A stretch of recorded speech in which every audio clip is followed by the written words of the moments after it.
Year 2378. Humanity had reached a monumental milestone: acceptance into the Galactic Council. The Council, a coalition of the most advanced and powerful species in the universe, had always regarded humans with a mix of skepticism and curiosity. Relations were tense but civil, with humans striving to prove their worth among the stars.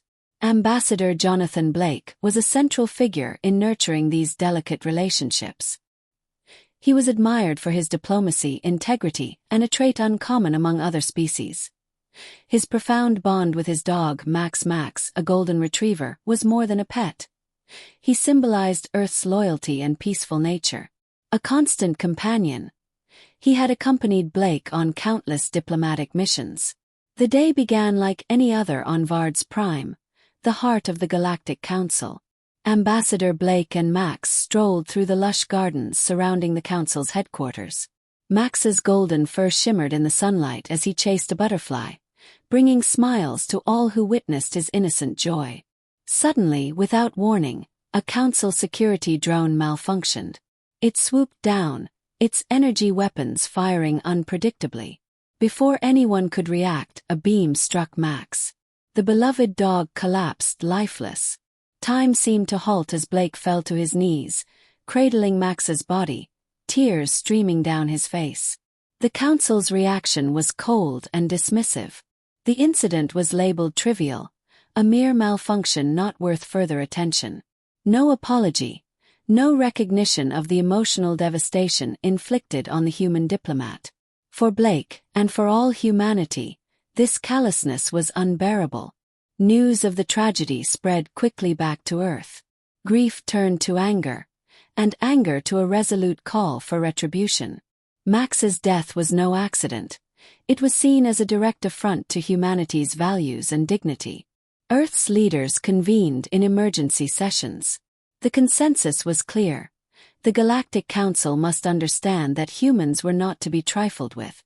Admiral Sarah Collins, a seasoned strategic mind, took command in planning retaliation. Under her leadership, humanity's most advanced warships were mobilized. Soldiers, scientists, and engineers worked tirelessly, united by shared purpose and loss. Advanced technology, developed in secrecy, now transformed Earth's fleet into a formidable force. Ambassador Blake, driven by grief and determination, worked closely with Admiral Collins. His intimate knowledge of the Council's inner workings offered invaluable insights into their vulnerabilities. Blake's heart ached with every strategic choice, but he knew this was the only way to honor Max's memory and uphold humanity's honor. The day of reckoning arrived. Earth's fleet, a silent storm of steel and fire, emerged from the void of space, descending upon Vards Prime with precision and fury. The Council, caught off guard by the coordinated assault, scrambled to defend themselves. The battles that followed were fierce and devastating. Human ships, armed with cutting-edge weapons and shields, tore through the Council's defenses like a hot knife through butter. The skies above Vards Prime blazed with energy flashes and the explosions of countless vessels. Admiral Collins led the charge. Her voice calm and steady over the comms, she guided her forces with unwavering resolve. For Max, she would say, a mantra that inspired human fighters with fierce determination. On the ground, elite strike teams infiltrated the Council's headquarters. Ambassador Blake was among them. His diplomatic robes replaced by battle armor. His mission clear: confront the leaders of the Galactic Council and make them feel the weight of their arrogance. The initial strike was surgical and devastating. Earth's fleet, sleek and advanced, descended upon Vards Prime with almost poetic precision. EMP pulses neutralized the planet's defensive grid. In space, human ships moved with choreographed elegance, their intent unmistakable. Aboard the flagship UES Retribution, Admiral Collins surveyed the scene with grim determination. All units maintain formation. Target primary defense platforms, she commanded, eyes sharp and focused. Beside her, Blake's face was a mask of controlled rage. The loss of Max had hardened him, forging a singular purpose. "Admiral, we must strike their command center," Blake urged, voice steady despite inner turmoil. We must show them the consequences of their actions. Agreed, Collins nodded. Prepare the ground assault teams. We're going in. The elite assault units, trained for zero-gravity combat in alien environments, descended on the Council's headquarters. The ground shook as dropships landed, troops deploying with lethal efficiency. Blake led one team, his heart heavy with what lay ahead. The corridors of the once pristine headquarters, a symbol of galactic unity, now echoed with conflict. Human soldiers moved with precision. Advanced armor and weapons gave them a decisive edge. The Council's guards, well-trained but unprepared for the human fury, were swiftly overcome. Blake's team advanced through labyrinthine halls, encountering sporadic resistance. Each confrontation ended quickly, human tactics and superior coordination overwhelming their adversaries. Blake's mind was razor-focused, every action propelled by the memory of Max and the need to honor his loyal companion. They entered the Council's Grand Hall, a vast chamber adorned with symbols representing the myriad species of the Coalition.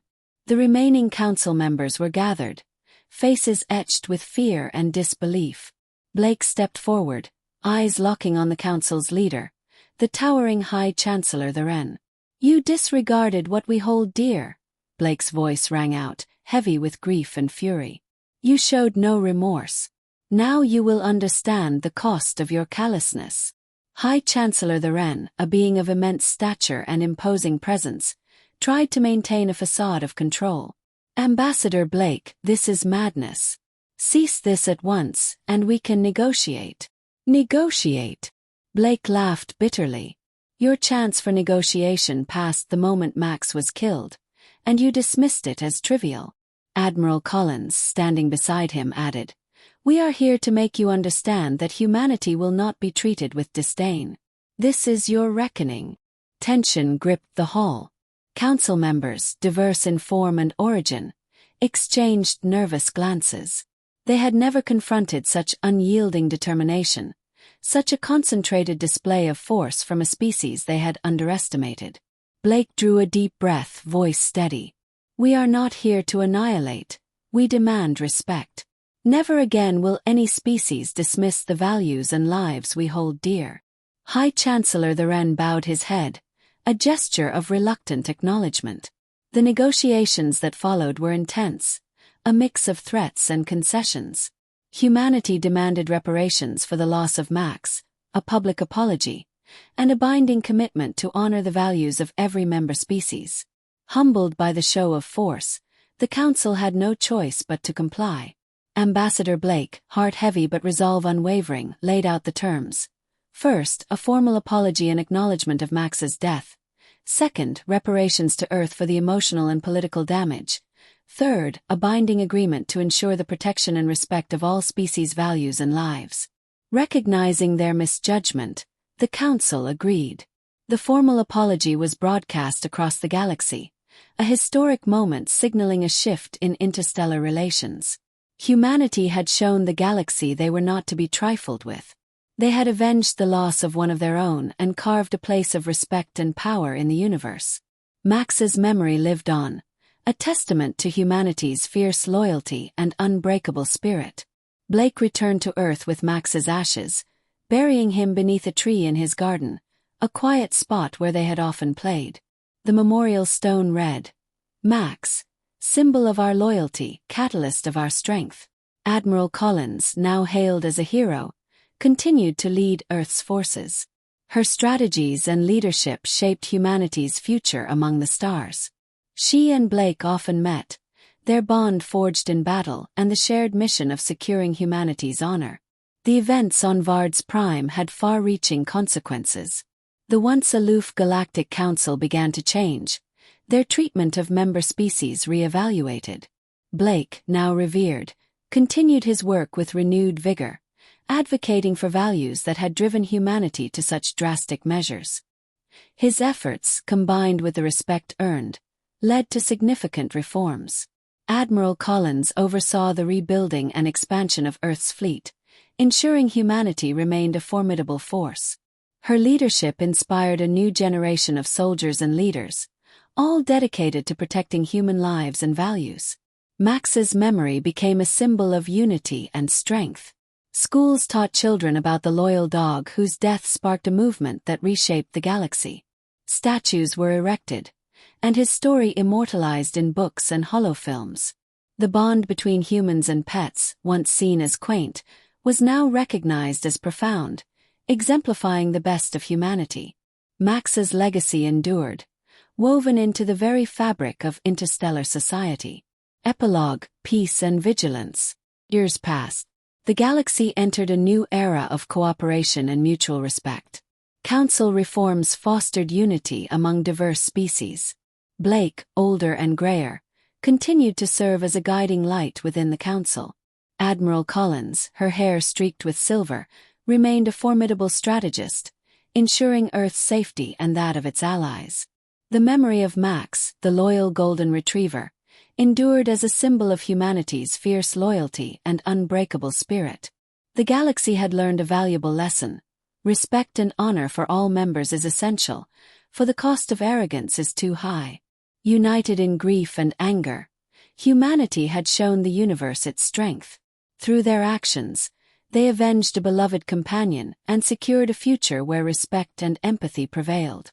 Thus, the story of Max and humanity's retribution became legend, a tale of loss and vengeance, but ultimately of triumph and enduring strength.